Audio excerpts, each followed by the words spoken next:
Magandang umaga mga Lodi Cakes. Nagbabalik ang iyong mentor, si Mentor Neil, and dito ulit kayo sa Black FOREX Academy. Ang video natin for today ay maikli lang kasi tuturo ko sa inyo ang Trendline. Ang Trendline ay isa sa mga pinaka-importanting kailangan nyo malaman kapag nagtitrades kayo. So bago ko i-explain sa inyo ang Trendline, gusto ko lang pasalamatan ang mga sumali sa raffle natin sa last video. Kaya kung hindi kayo nakasali, sayang. Kung mapapansin nyo mga Lodi Cakes, konti lang sumali sa raffle natin at sila lang ang mga na-qualified at mga gumawa ng mga criteria natin. Kaya konti lang ang sumali. Kaya ngayon, ipapakita na natin ang isang swerteng taong nanalo ng 50,000! Joke lang. Ang 50 Canadian or ang 2,000 pesos. Ito'y walang iba kundi si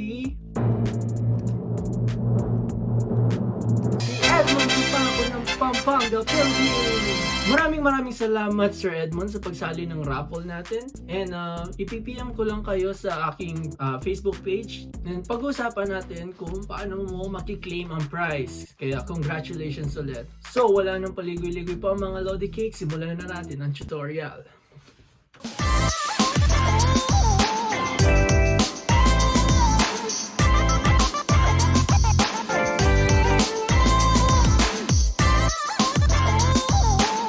So upwards mga Lodi Cakes, nandito tayo ngayon sa live chart ng XRP US dollar. So ang pag-aaralan natin ngayon ang isa sa mga pinaka-importanting technical analysis na ang tinatawag ay Trendline. So kung makikita nyo sa past trading history, ito kung ilalayo natin, makikita nyo na yung market ay tumataas, tapos bumababa, tapos tumataas. So, paano natin malalaman kung saan papunta ang market mga Lodi Cakes? Ang tawag doon ay Trendline. So, itong drawing tool sa gilid na to na pa-diagonal, ito ang Trendline. So, ang Trendline ay basically support and resistance pero pa-diagonal or pa-slant yung line niya. Kapag pataas ito, ang tawag ay uptrend. Kapag pababa naman, ang tawag ay downtrend. Kung hindi nyo pa napapanood ang support and resistance, meron akong ginawang video for that and kailangan nyo munang panoorin bago ito para mas lalo nyong maintindihan. So kung pataas ang market, gumagawa ito ng higher high and higher low, o kapag pababa naman, gumagawa ito ng lower high, lower low. Meron din tayong tinatawag na Consolidation Phase. Ito yung neutral na walang direction ang market kung hindi papunta lang sa kanan. So ganito, ito yung mga tinatawag na consolidation.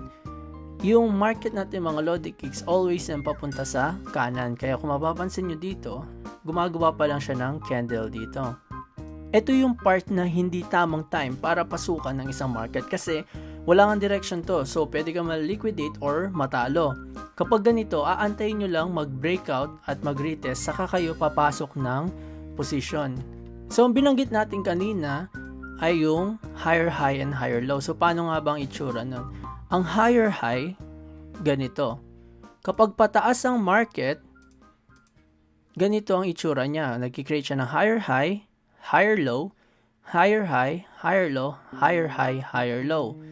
Kapag pababa naman, gumagawa siya ng lower high, lower low. So lower low, lower high, low, high, low, high. Kung makikita nyo sa mga real life example, ito yung tinutukoy ko.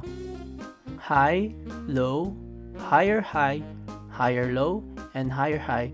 Tapos kapag pababa na ang trend line niya, magiging lower low, lower high, lower low, lower high, lower low. Bakit may mga ganyan Lodi Cakes? Ang tawag dyan ay retest or retracement. Kung titingnan natin ang market Lodi Cakes, wala kang makikita ang market na tumaas na pag ganito. Wala ka rin makikita ang market na bumaba na straight na ganito. Palagi itong magre-reverse saglit ng malit na direksyon bago ito papunta sa patutunguhan niya. Bakit nangyayari to? So ang mga mayayaman like super banks, big companies, kapag nag-demand sila, for example dito, bumili sila dito. So dito sa part nito, nag-demand sila ng prices. So ang sabi natin, kapag nagde-demand ng price ang mga malalaking kumpanya and mga super bank, ay tumataas ang presyo. So pag tumaas ang presyo na ganito, dito sa part na to, magkakaroon ng panandaliang profit taking. So kukuha na sila dito ng mga kita nila, panandalian, kung saan magkakaroon ng supply. Kung dito sila magbebenta. Ngayon, after nila magbenta, kapag napansin nila na humihina na ang pagbebenta at gusto ng mga tao or ng mga other companies and other big banks na tumaas ang presyo, magbabounce to at aangat.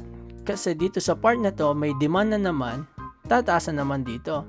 Tuloy-tuloy lang yan mga Lodi Cakes hanggang sa pagdating sa taas, pag lahat ng mga malalaking kumpanya ay nakuha na nila yung gusto nilang presyo, hihina na dito ang buyer's position. So, mangyayari, magkakaroon na ng malakihang profit taking. At dun papasok ang reversal. So, mangyayari, babaliktad na ang trendline, magkikreate na sila ng lower low at lower high. At dun na magsisimula ang bentahan. So, paano nga ba mag-drawing ng trendline mga Lodi Cakes? So, simple lang. Zoom out mo ang charts, tapos hahanapin mo yung mga nakaraang trading. Hahanapin nyo ang pinakamataas or pinakamababang price bago pumunta sa direction. So, for example, dito. Kung makikita nyo, ito ang pinakamababang price. So, mangyayari, ito ang point A natin. Tapos, next ang point B. Ito yung point B. Doon natin makikita kung nire-respect ng price na to yung trend line. Tapos, sa pinakamataas naman natin ay ito. So, dito tayo magsisimula pababa. Ito ang downtrend natin. Tapos kung makikita nyo dito, ito ulit ang pinakamababang price. So, dito tayo magsisimula sabay aangat. Ngayon, kung makikita nyo, ang latest price natin ay walang direction. So, ang tawag dito ay Consolidation Phase. So, isang malaking consolidation phase ang nangyayari ngayon. So, hihintayin natin mag-breakout at titingnan natin saan papunta ang direction. So, pag nagdodrawing kayo ng line ng uptrend or yung pataas, always siyang nasa baba yung line. Bakit sa baba? Kasi doon mo malalaman kung mag-create siya ng panibagong direction. Kapag downtrend naman, sa taas natin dinodrawing ang line kasi once na nilagpasan na nila ang trend line, it means gumawa na sila ng higher high.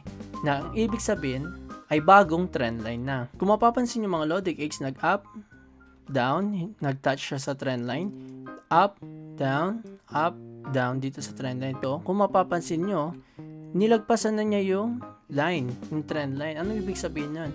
Malaki na ang chance na mag-reverse na ang trend line. So, kung dati siyang uptrend, magiging na siyang downtrend. Tapos kung mapapansin nyo, nag-retest siya, sabay bumagsak at nag-create ng lower low. Ito ang lower low kasi mas mababa siya kesa dito sa dating low. So ngayon, ito ang lower low, lower high, lower low, lower high at nag-touch siya dito sa trendline na to, which means nasa downtrend na tayo. So kung makikita nyo mga Lodi Cakes sa part na to, nag-breakout na siya dito sa downtrend line natin, tapos nag-retest, so breakout, retest, sabay umangat. Nag-create na siya dito ng bagong higher high kasi mas mataas pa siya dito sa price na to, which means nasa uptrend na tayo. Kung makikita nyo, nag-uptrend na tayo. Ang tawag sa mga breakout na ganito mga Lodi Cakes ay counter trend line. Ang counter trend line ay ang sign na kung maiiba na ang direksyon ng market. So, reversal naman ang tawag kapag nag-iba ang direction ng market. Ang pinagkaiba ng reversal at retracement, ang reversal ay permanenteng pagpalit ng direction. Kung makikita nyo sa malayo, dito na nag-reverse, bumaba, nag-reverse ulit, umangat. Ang retracement naman ay sandali lang. Kung makikita nyo dito ay umangat siya tapos saglit lang siyang bumaba, tapos umangat ulit. Kung makikita nyo dito sa downtrend, pagkababa niya, saglitan lang siyang umangat. Tapos bumaba ulit. Tapos saglitan na namang umangat sabay baba. At doon mo malalaman kung may reversal kapag nag-create na siya ng counter trend lines. So ganun lang mga Lodi Cakes. Para sa mga susunod pang tutorial videos natin, mag-subscribe lang tayo at mag-notify para every time na mag-upload ako ay kagad nyo makikita ang bago nating videos. So yun lang mga Lodi Cakes. Peace out!